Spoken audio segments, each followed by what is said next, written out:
In the first 3 months of this year, 92,000 people who worked in the technology industry were told they no longer had a job.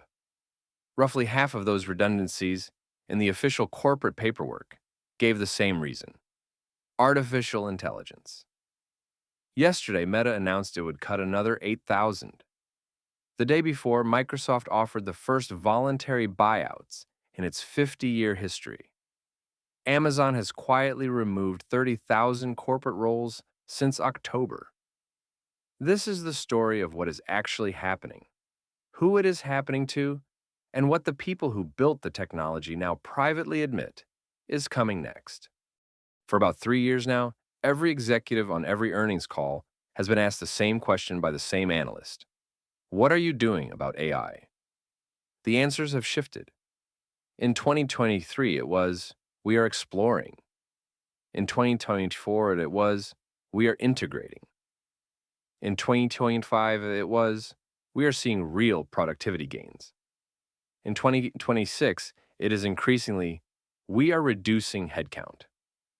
By the end of this video, you will know the actual numbers, which companies have cut what, and how much of it is genuinely AI versus what the chief executive of OpenAI has politely called AI washing. You will hear from real people who lost real jobs to a chatbot, including the copywriter whose managers started labeling her tasks on Slack with her name and a slash and the word ChatGPT. You will see what happened when two of the most aggressive AI-first companies in the world quietly walked it back. And you will hear what the CEO of Anthropic, a man who builds these systems for a living, said publicly last year when he stopped sugarcoating it.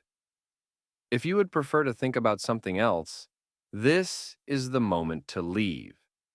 We will not chase you down the street. Begin with the count.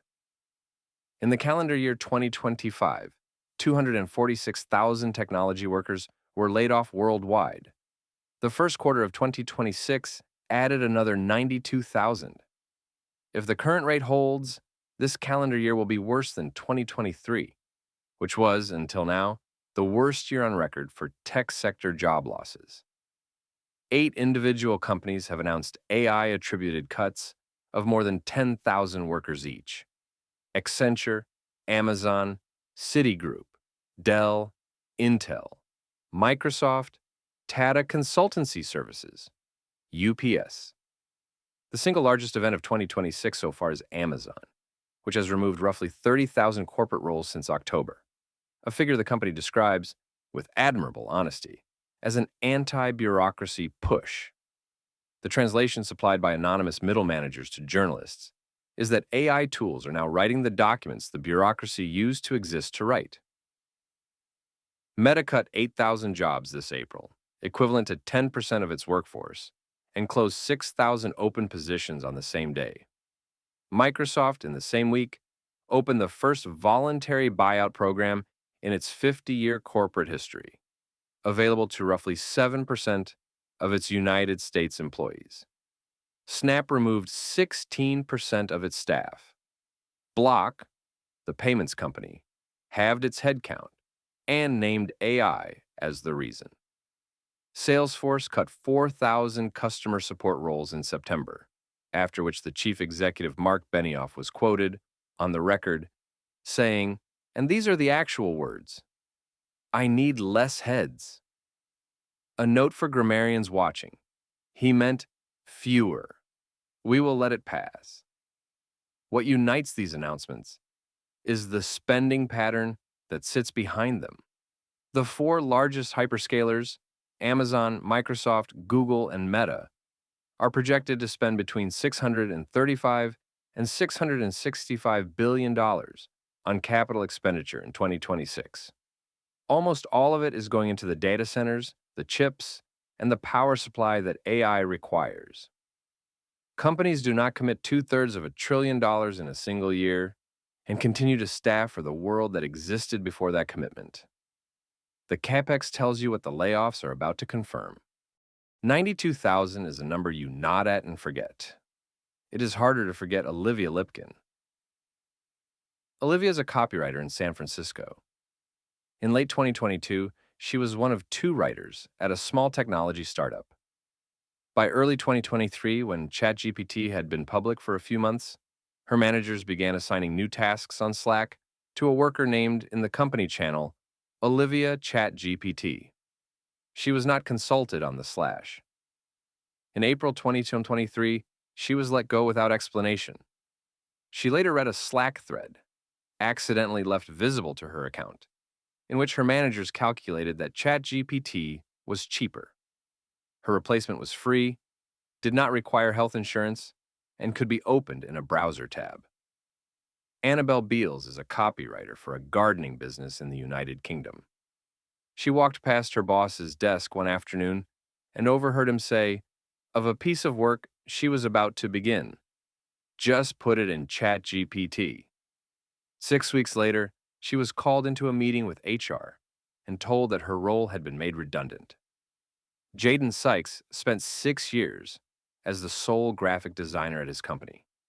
He built every template, every brand asset, every internal slide deck. In 2024, management announced that the design function would be handled going forward by generative AI. Jaden was made redundant on a Tuesday. He posted a video about it on YouTube. The comments filled within days, with thousands of designers reporting the same conversation.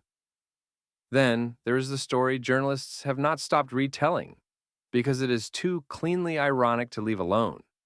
A laid-off worker in the United States made redundant when her company adopted an AI customer service product, applied for a new job through a recruiter. The new job on inspection turned out to be a contract role training the AI customer service product that had replaced her. She did not take it. The pattern in the Stanford research is the same. A study led by the economist Eric Brynjolfsson, published in August 2025, used millions of payroll records to measure what had actually happened. The finding: a 13% relative decline in employment for early career workers, that is, ages 22 to 25, in the jobs most exposed to generative AI.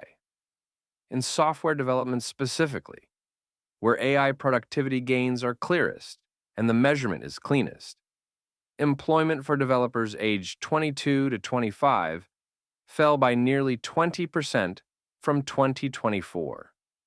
Headcount for older developers in the same period continued to grow. The graph, plotted, shows a wedge opening up between people senior enough to direct AI tools and people junior enough to be replaced by them. The middle of that wedge, in human terms, is approximately the entire next generation of office workers. The first wave of layoffs came from companies that announced their plans on the record in advance. In May 2023, the chief executive of British Telecom, Philip Jansen, told a room of analysts in London that BT would cut 55,000 jobs by 2030, bringing total headcount from 130,000 to roughly 75,000. Of those 55,000, 10,000 would be specifically replaced by, in his phrasing, self-healing networks. A self-healing network is a network that detects its own faults and repairs them without a human dispatching an engineer to a broken cabinet at 4 in the morning. It is also, in employment terms, 10,000 engineers who used to be dispatched to broken cabinets at 4 in the morning. The same year, IBM's chief executive Arvind Krishna told Bloomberg that he could see roughly 30% of the company's back-office workforce, chiefly in human resources, being replaced by AI within 5 years. 2 years later, IBM cut approximately 8,000 workers, the majority of them from the function he had named. In September 2025, the chief executive of Salesforce, Mark Benioff, eliminated 4,000 customer support roles. The company replaced the function with an internal product called Agentforce. When pressed by analysts on whether more cuts were coming, Benioff offered the line we have already mentioned: I need less heads. The market understood. The legal industry caught up next. The international firm Baker McKenzie announced reductions of between 600 and 1,000 staff, up to 10% of its global workforce, and credited the change explicitly to its rollout of internal AI tools for contract drafting and document review. The financial services sector followed. Citigroup announced an internal restructuring that will, on current pace, reduce middle office staffing by tens of thousands. The reason given on the earnings call was naturally productivity. What unites all of these announcements is one feature, and it is worth pausing on. In every case, the executive making the cut is someone whose own job is, by every credible academic estimate, more exposed to AI than the jobs being cut. A chief executive in 2026 presides over a process that will, on current trajectories, eventually replace the chief executive. The chief executives have not announced this. It is hard to be sure why. In February 2024, the Swedish payments company Klarna announced that its new in-house AI assistant was already doing the work of 700 full-time customer service agents. Conversations resolved faster, the company said. Customer satisfaction was up. Operating costs, projected forward, suggested a $40 million annualized saving. The chief executive, Sebastian Siemiatkowski, gave the talk circuit version of the story for most of 2024. The company's headcount fell from 5,000 to 3,800, and then, by late that year, to roughly 2,000. Klarna was, in the eyes of the technology press, the proof point. The company that had actually done it. Then, quietly, in May 2025, Siemiatkowski changed his mind. The internal data, he told an interviewer, had begun to suggest that some categories of customer interaction were measurably worse when handled by the AI. Resolution times were shorter, but resolution quality, measured by whether the customer ever needed to come back about the same thing, was not. Premium customers, the ones who actually generate margin, were the most vocal about wanting a human voice on the other end of the line. Klarna began rehiring. The company has not specified how many of the original 700 agents have been brought back, on the reasonable suspicion that the answer is awkward. The Duolingo case ran on a faster clock. In April 2025, the chief executive Luis von Ahn published an internal memo declaring the language learning company to be officially AI first. Roughly 10% of the contractor workforce, chiefly translators and content reviewers, was terminated within weeks. The memo leaked. The internet, predictably, did not love it. Within 7 days, von Ahn published a follow-up. I do not see AI as replacing what our employees do. Duolingo, like Klarna, is now hiring again. The pattern is real and worth naming.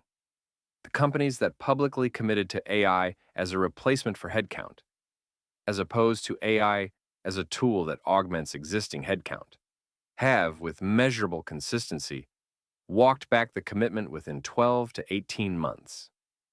The chief executive of OpenAI, Sam Altman, has put it more bluntly than the trade press has been willing to. There is some AI washing, he said in late 2025, where people are blaming AI for layoffs that they would otherwise do.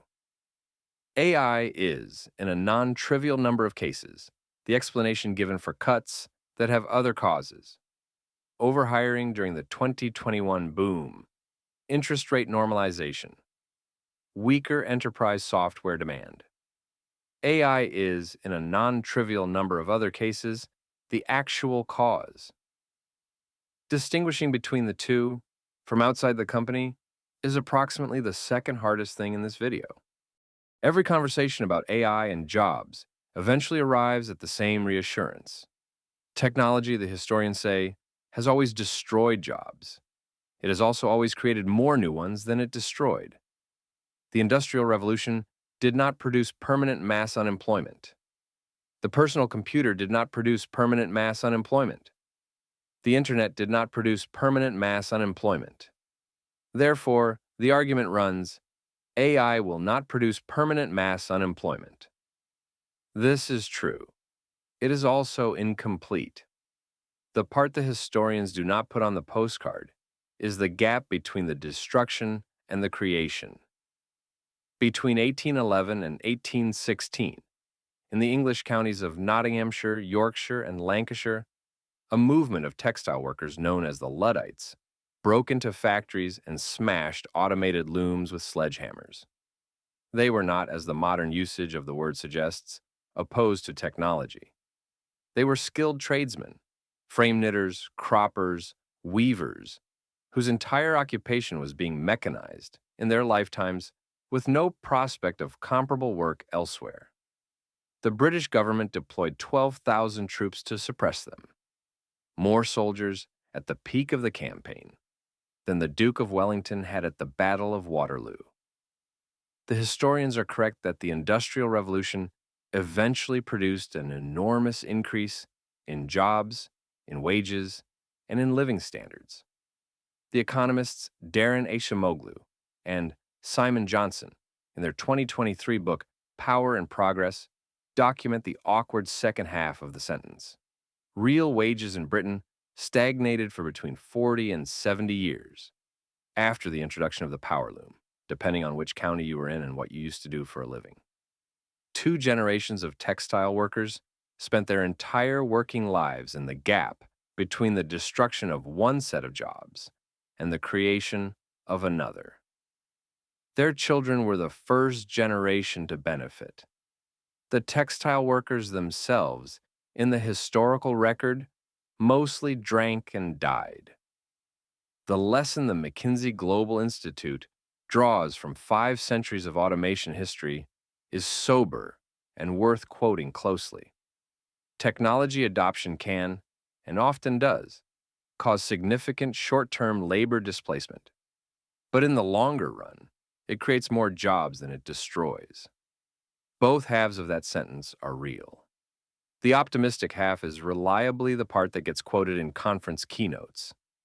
The textile workers' drinking half is reliably the part that does not. In May 2025, the chief executive of Anthropic, the company that builds the Claude family of AI models, the company that competes most directly with OpenAI, sat down with the journalist Jim Vandehei of Axios for what was supposed to be a routine interview. Dario Amodei, who normally talks like a research scientist because he is one, stopped sugarcoating it. AI, he said, could eliminate 50% of all entry-level white-collar jobs in the United States within the next 1 to 5 years. Unemployment, in his estimate, could rise to between 10 and 20%. He used a phrase on the record that the news cycle did not let go of for a fortnight: white-collar bloodbath. We, as the producers of this technology, he said, have a duty and an obligation to be honest about what is coming. I don't think this is on people's radar.